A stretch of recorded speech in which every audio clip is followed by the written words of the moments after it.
इसमें technical error भी हो सकती है एंड पायलट एरर भी हो सकती है और natural errors like bird strike वगैरह भी हो सकती है। मैं वीडियो को मैंने कई बार 25-30 बार देखा, उससे देखने में ये समझ में आता है कि right after take off something happened.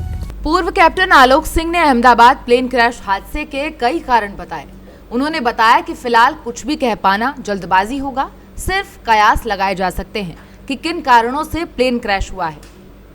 पूर्व कैप्टन आलोक सिंह ने बताया कि जांच पूरी होने के बाद ही सही कारण मालूम हो पाएंगे, लेकिन फिलहाल ऐसा लगता है कि किसी तकनीकी खामी की वजह से प्लेन क्रैश हुआ हो। उन्होंने विस्तार से बताया कि किन वजहों से प्लेन क्रैश होते हैं। कॉकपिट में उन्होंने प्लेन के टेक ऑफ के सारे फंक्शन भी दिखाए। उन्होंने बताया कि तकनीकी तौर पर फुल प्रूफ व्यवस्था रखी गई है। फिर भी ड्रीम 787-8 ड्रीमलाइनर बोइंग के इतिहास में ये पहला हादसा है। शायद बोइंग प्लेन काफी पुराने हो गए हैं। अब पड़ताल के बाद ही असल वजह मालूम पड़ेगी। हमारे संवाददाता आदित्य द्विवेदी ने इसी को लेकर रिटायर्ड कैप्टन आलोक सिंह से खास बातचीत की है। देखिए। अहमदाबाद में प्लेन क्रैश होने के बाद तमाम तरह के कयास लगाए जा रहे हैं और तमाम संभावनाएं तलाशी जा रही कि आखिरकार इतना बड़ा जो हादसा हुआ है उसकी असल वजह क्या है। इस वक्त हमारे साथ हैं बेहद अनुभवी कैप्टन। हम सर आपसे समझना चाहेंगे कि ये जो पूरा हादसा हुआ है इसमें हालांकि अभी जांच होगी, तमाम बातें बाद में निकल के आएंगी, ब्लैक बॉक्स मिल भी गया है, लेकिन फिर भी आपके अनुभव के हिसाब से क्या कुछ ऐसा हुआ कि 2 मिनट के अंदर प्लेन क्रैश हो गया टेक ऑफ होते ही? जी सर, इस वक्त प्रेजेंट कंडीशन में तो सिर्फ हम एक संभावनाएं व्यक्त कर सकते हैं कि जो कुछ भी हुआ, अगर आप पूरा एयरक्राफ्ट का एयरबोर्न टाइम देखेंगे तो मुश्किल से 27 से 28 सेकंड रहा है और टोटल अगर टेक ऑफ टाइम से क्रैश होने तक का टाइम देखेंगे रनवे की शुरुआत से तो 54 से 55 सेकंड का रहा है। और इसमें टेक्निकल एरर भी हो सकती है एंड पायलट एरर भी हो सकती है और natural errors like bird strike वगैरह भी हो सकती है।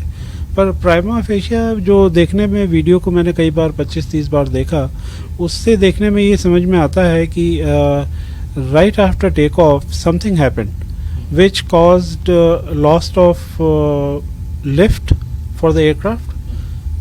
Probably the reason might be loss of thrust both engines में। उसके myriad reason हो सकते हैं कि कोई फ्यूल स्टारवेशन हो गया है और या टेक्निकल प्रॉब्लम हो सकती है। एयरक्राफ्ट के टेक्निकल सिस्टम्स में फेडेक वगैरह में बहुत कॉम्प्लिकेटेड सिस्टम्स होते हैं, हालांकि फेल प्रूफ होते हैं उनमें भी, लेकिन कोई किसी तरीके की गलती डिनाई नहीं करी जा सकती है और यही कुछ कारण नजर आते हैं एज ऑफ नाउ देखने से। जितना समझ पा रहे हैं जो वीडियो, जैसे आपने कहा कि कई बार देखा गया, हम लोगों ने भी कई बार वीडियोस देखे, जो प्लेन की नोज थी जैसे टेक ऑफ होती तो ऐसे ही होती चली जाती है, लेकिन इस जो प्लेन इसकी नोज भी डाउन हुई और एक तरफ जैसा आप बता रहे हैं कि प्लेन गिरता चला गया, तो जैसे ये एक कॉकपिट ही है पूरी तरह से। हम अपने दर्शकों को अगर समझाना चाहें तो प्लेन जब टेक ऑफ होता है और सीधे तेजी पकड़ता है तो उस समय रफ्तार कितनी रहती है, और अगर ये कोई खामी हुई है जैसा कि लोग कयास लगा रहे हैं कि 2 इंजन थे, दोनों इंजन फेल हो गए, या कोई पंछी टकराया जैसा आप कह रहे हैं, या कोई टेक्निकल खामी हो सकती है, तो क्या कुछ हो सकता है जो 2 मिनट में बहुत कम समय होता है, पायलट नहीं संभल सकता है उतने में, लेकिन फिर भी उसने इमरजेंसी कॉल की?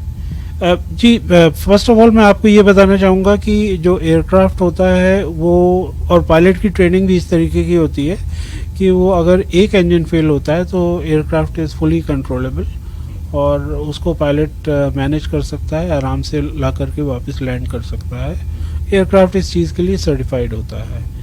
ट्विन इंजन लॉस अगर हाई एल्टीट्यूड पे हुआ है तो भी पायलट उसको ग्लाइड करके ला सकता है आराम से, अनुभवी पायलट उसको ला करके रनवे पे वापस बिठा सकता है। नहीं तो अगर रनवे नहीं भी है तो किसी खुली जगह को देख करके वहाँ पे क्रैश लैंडिंग करा सकता है जिसमें कि जान माल का कम नुकसान हो। पर इस कंडीशन में जो कि इमीडिएटली आफ्टर टेक ऑफ हुआ है, ये अपने आप में, जैसा कि मैंने पहले कहा, कि बड़ी एक्सट्रीम रेयर कंडीशन है जो कि हुआ है और ऐसा बहुत ही कम इंस्टेंसेस में देखा गया है कि इस तरह की घटना हुई है। और जैसे कि आप रिकॉर्डिंग से देख पा रहे होंगे कि इन्होंने पायलट ने इमीडिएटली मेडे कॉल किया है। और जैसा कि आपने पूछा कि जब एयरक्राफ्ट टेक ऑफ होता है तो उसकी स्पीड किस एयर स्पीड में टेक ऑफ करेगा, ये डिसाइड होता है बहुत सारी कंडीशंस पे।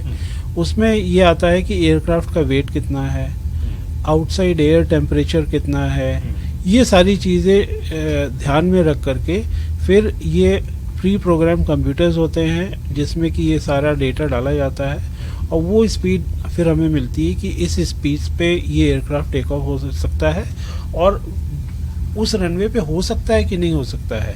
क्योंकि अगर आप जानते होंगे जैसे कि इंडिया में बहुत सारे छोटे एयरपोर्ट भी है, पटना एयरपोर्ट वगैरह है, वहाँ पे आप पूरे लोड के साथ टेक ऑफ नहीं कर सकते, तो आपको वेट की लिमिटेशन रखनी होती है। कई दफ़े मे भी हो सकता है कि आप को 20-50 पैसेंजर्स की सीट खाली रहे क्योंकि आप उतने वजन के साथ टेक ऑफ नहीं कर सकते। तो ये सारी चीज़ें कैलकुलेट की जाती हैं टेक ऑफ के पहले। सर, आपने एक सवाल किया जिस पर हम आना चाहेंगे कि तमाम चीज़ें मायने रखती हैं, वजन, मौसम में जो जितना मैंने अभी तक रिसर्च किया हुआ है, कल एक्चुअली जो ये क्रैश हुआ उसके बाद से कि फ्यूल लगता है और हवा का भी एक इम्प्रेशन रहता है, दोनों के रोल होते हैं और टेम्परेचर भी मायने रखता है। कल 43 डिग्री अहमदाबाद का टेम्परेचर था और उसमें कहीं ऐसा तो नहीं कि इन सब में जो कॉम्बिनेशन होना चाहिए उसमें कहीं कुछ गड़बड़ी हुई? नहीं सर, मेरे हिसाब से तो 43 degree Celsius is absolutely fine temperature. Aircraft तो 48-49 डिग्री टेम्परेचर तक के लिए सर्टिफाई होते हैं और हर एयरक्राफ्ट का अपना अलग अलग लिमिटेशन होता है, पर this was totally within the limits. जी, तो इसमें ना तो अगर नॉर्मली लिमिटेशन हमारे लिए होता है तो विजिबिलिटी का लिमिटेशन होता है, पर इस कंडीशन में अहमदाबाद से टेम्परेचर वेदर वाइज लिमिटेशन नहीं नज़र आ रहा किसी भी तरीके का। सर, एक बार ये समझना चाहेंगे, ये कॉकपिट एक तरह से बना हुआ है, तो जब प्लेन को टेक ऑफ करते हैं तो क्या कुछ प्रोसेस होता है और अगर कुछ गड़बड़ होती है शुरुआती में तो किस तरह से अपने आप को संभाल सकते हैं, प्लेन को संभाल सकते हैं, सुरक्षित ला सकते हैं पायलट्स? तो बेसिकली अगर ये देख सकते हैं तो ये हमारे ये दोनों मॉनिटर्स जो हैं सामने, ये ईच पायलट के लिए दोनों के लिए अपने अलग अलग मॉनिटर्स होते हैं ताकि वो सारे इंजन एयरक्राफ्ट किस तरीके से किस डायरेक्शन में जा रहा है वो सब यहाँ देख सकते हैं। और बीच में आप ये दो मॉनिटर जो देख रहे हैं ये सिस्टम्स डिस्प्ले है और इंजन पैरामीटर्स हैं, तो ये सारे यहाँ पे डिस्प्लेड होते हैं। और अगर आप यहाँ पे नज़र डालें तो ये हमारे सारे सिस्टम्स हैं लाइक इंजन्स, ब्लीड, प्रेशराइजेशन। तो अगर मैं इंजन प्रेस करता हूँ तो ये इंजन पे चला जाएगा और ये सारे पैरामीटर्स बताएगा। अगर मैं बताऊँ तो ये ब्लीड पेज में जा कर के सारे पैरामीटर्स वहाँ के बताएगा। तो टेक ऑफ के समय अगर कोई भी चीज़ जो कि एज़ पर टेक ऑफ के स्टैंडर्ड्स नहीं है, फॉर एग्जांपल अगर मैं इस टेक ऑफ कॉन्फिग बटन को दबाता हूँ तो ये मुझे वार्निंग दे रहा है कि ऑटो ब्रेक्स अभी ऑन नहीं है। अब मैंने ये ऑटो ब्रेक्स को ऑन कर दिया तो ये सारे पैरामीटर्स ग्रीन हो गए। तो अगर कोई भी चीज़ जो कि as per take off standards नहीं है मुझे इमीडिएटली वार्निंग आ जाएगी। फॉर एग्जांपल मैं आपको दिखा सकता हूँ कि अभी हम फ्लैप 1 पे हमारे टेक ऑफ करना है विच इज़ मैंडेटरी रिक्वायरमेंट। अगर मैं इसको यहाँ पे 0 कर देता हूँ तो आप ये देख रहे हैं कि ये मेरे को इमीडिएटली यहाँ पे वार्निंग आ गया कि फ्लैप्स टेक ऑफ पोजीशन पे नहीं है। तो और एक बार मैं इसको फ्लैप्स को वापस से टेक ऑफ पोजीशन में डाल दूंगा तो मुझे ये वार्निंग यहाँ से, जब ये फ्लैप पोजीशन यहाँ पे आ गए तो ये मुझे वार्निंग हट जाएगी यहाँ से। ये प्लेन तो काफ़ी सुरक्षित और काफ़ी अच्छा कहा जाता रहा है अभी तक। जिसमें जो ऑक्सीजन लेवल होती है वो भी 8% ज़्यादा है, जैसा मैं कंफर्टेबल है। 12 से ये पर्टिकुलर एयरक्राफ्ट तो शायद 11 से 12 सालों से सर्विस में था, बहुत रिलायबल एयरक्राफ्ट है और इस तरह की ये पहली अपने आप में इस श्रेणी में, हालांकि बोइंग में 737 वगैरह में पहले प्रॉब्लम आई है, पर 787 ड्रीमलाइनर में ये पहली इस बार इस तरह की घटना हुई है। इसके बारे में एक जानकारी और मिल रही थी कि जो ड्रीमलाइनर जो बोइंग प्लेन है, इसमें जापान में प्लेन स्टार्ट खड़ा हुआ था, उसके बैटरी में आग लग गई थी। दूसरा प्लेन टेक ऑफ होने वाला था और उसमें गड़बड़ हो गई थी तो उसको रोका गया था। अमेरिका में इसको 3 महीने के लिए बैन भी कर दिया गया था। ये सारी चीज़ें 2020 से लेकर के 2024 के बीच की ही बताइए। तो बेसिकली बोइंग 787 ड्रीमलाइनर में रिलायबिलिटी इसकी बहुत अच्छी है। मेजर इसमें कभी इस तरह की कोई प्रॉब्लम नहीं आई, लेकिन हाल में ही एक जांच रिपोर्ट में सामने आया था कि जैसे ये फ्लीट पुरानी होती जा रही है, 10 साल से ऊपर होती जा रही है, तो इसमें कुछ टेक्निकल प्रॉब्लम्स आ रही हैं जो कि अभी तक हाल फिलहाल तक छोटी मोटी प्रॉब्लम आई थी।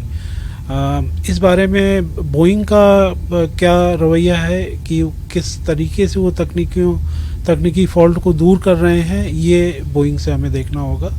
पर इससे नज़रअंदाज नहीं किया जा सकता कि इस तरह की छोटी मोटी तकनीकी खामियां आ रही थी, पर ये अगर साबित होती है कि कोई टेक्निकल प्रॉब्लम थी तो ये इस फ्लीट के लिए बेहद ख़तरनाक साबित होगी।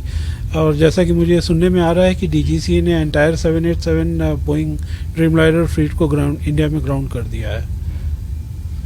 आज एक ड्रीमलाइनर इंग्लैंड के लिए जा रहा था मुंबई में, उसको वापस बुला लिया गया। हालांकि उसके कारण अभी नहीं मालूम पड़ पाए हैं, लेकिन जो आप बात कर रहे हैं उसमें मोहर जरूर लगती दिख रही है मुझे। सुनने में आ रहा है कि डीजीसीए ने टिल फर्दर नोटिस 787 ड्रीमलाइनर को ग्राउंड कर दिया है, बिकॉज वो सारा टेक्निकल इस तरह का ये एक वर्ल्ड वाइड स्टैंडर्ड होता है कि अगर किसी पर्टिकुलर एयरक्राफ्ट में कुछ एक्सीडेंट हो जाता है तो जब तक वो रिजॉल्व नहीं कर लेते कि क्या कारण रहा है, क्योंकि हो सकता है कि वो कारण दूसरे एयरक्राफ्ट में भी आ सके, तो एक डीजीसी का अपना नियम है, वो उसको फॉलो कर रहे हैं। डीजीसी के नियम के तहत फिलहाल ड्रीमलाइनर की उड़ान पर रोक लगाने की कोई कंफर्म सूचना मैं नहीं बता रहा हूं, लेकिन ऐसी बातें छन कर सामने आ रही हैं। और एयर इंडिया में 33 या 36 34